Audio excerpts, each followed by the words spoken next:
মা আসছেন। জেলা ও শহরে জোর কদমে চলছে প্রস্তুতি। তবে আরজিকর কাণ্ডের জেরে মন ভালো নেই বঙ্গবাসীর। তবুও নিম্নচাপের বৃষ্টির শেষে ঝকঝকে আকাশ বেরিয়ে এলে শুরু হয় দিনগোনা। ব্যস্ততা বাড়ে পটুয়াপাড়ায়। প্রতিমার শুকনো তোড়জোড়ের মাঝে চলে মূর্তিতে রূপটান। মহানগরী কলকাতার মতোই ঝাড়গ্রামের পটুয়াপাড়াতেও একই ছবি। তবে শহুরের সুযোগ সুবিধে ছিটে পোটা কিন্তু মেলে না গ্রামের মৃৎশিল্পীদের। স্বভাবতই বঞ্চনার পাহাড় জমেছে তাদের মনে। কলকাতায় বিভিন্ন যেমন কোভিড পিরিয়ডে আমি দেখেছি কলকাতায় অনেক সুযোগ সুবিধা পেয়েছে, কিন্তু আমাদের জেলা ঝাড়গ্রামে কোনো রকম সুযোগ সুবিধা পাইনি। আমি এইসব কলকাতা শিলিগুড়ি সব খবর শুনে আমি আমাদের ঝাড়গ্রাম বিডিও অফিসে গিয়েছিলাম।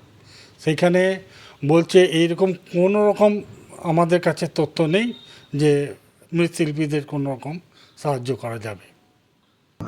আমার মনে হয় যেটা আমার, এবার অন্য কারো কোনো শিল্পীর অন্য ধারণা হতে পারে।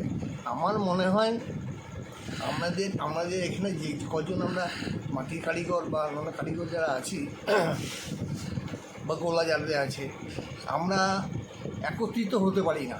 নানাবিধ কারণ তাদের আছেই। আমার যা মনে হচ্ছে, যেহেতু সংঘবদ্ধ আমরা নই, সেই হেতু হয়তো আমরা পাই না, জানি না এর ভিতরের কারণ কী। ফি বছরের পুজোয় কুমোরটুলির মতোই নজর কাড়া প্রতিমা গড়েন জেলার প্রত্যন্ত প্রান্তের মৃৎশিল্পীরা। তবুও সরকারি অনুদান থেকে শুরু করে প্রচারেও তারা কয়েক ডজন পিছিয়ে।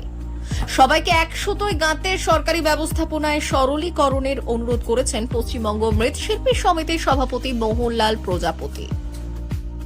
পশ্চিমবাংলায় কিছু কিছু যেমনি শিলিগুড়ি পেয়েছে, আমাদের কলকাতাকে কিছু দিয়েছে, কিন্তু এইগুলো আমাদের সব ডিআইসি দপ্তর থেকে দেওয়া যায়। কিন্তু ডিআইসি দপ্তরে এতটা প্রসেসিং হার্ড আছে না কোঅপারেটিভ করা, যেটা আমরা ঠিকভাবে প্রসেসিং করে উঠতে পারি না। এই জন্য আমি অনুরোধ করব মামাটি সরকারকে কি অল্প প্রসেসিংয়ের মধ্যে যাতে এই কুম্ভকাররা পায় সেই ব্যবস্থাটা যাতে করে দেওয়া হোক। লোন টোন পাবে, এমআইসি অফিস দেয়, ডিআইসি অফিস দেয়, এমএসএমই দপ্তর দেয়, কিন্তু প্রসেসিং অনেক হার্ড আছে। প্রসেসিং অনেক পেপার নেয়, ব্যাঙ্ক অ্যাকাউন্ট। আমাদের এই যারা কুম্ভকার, যারা অনুন্নত নেই, যারা কুম্ভকার এতটা ডেভেলপমেন্ট অ্যাকাউন্ট দরকার লাগে, ওই জন্য আমরা আর দিতে পারি না, আমাদের লোন হয় না। একত্রিত হলেই সুদিন খেতে। আপাতত এমন ভাবনায় আস্থা রেখে প্রতিমা গড়ার বাকি কাজ সম্পূর্ণ করার দিকে ধ্যান জ্ঞান অরণ্য শহরের মৃৎশিল্পীদের। ব্যুরো রিপোর্ট, আজকের ঝাড়গ্রাম।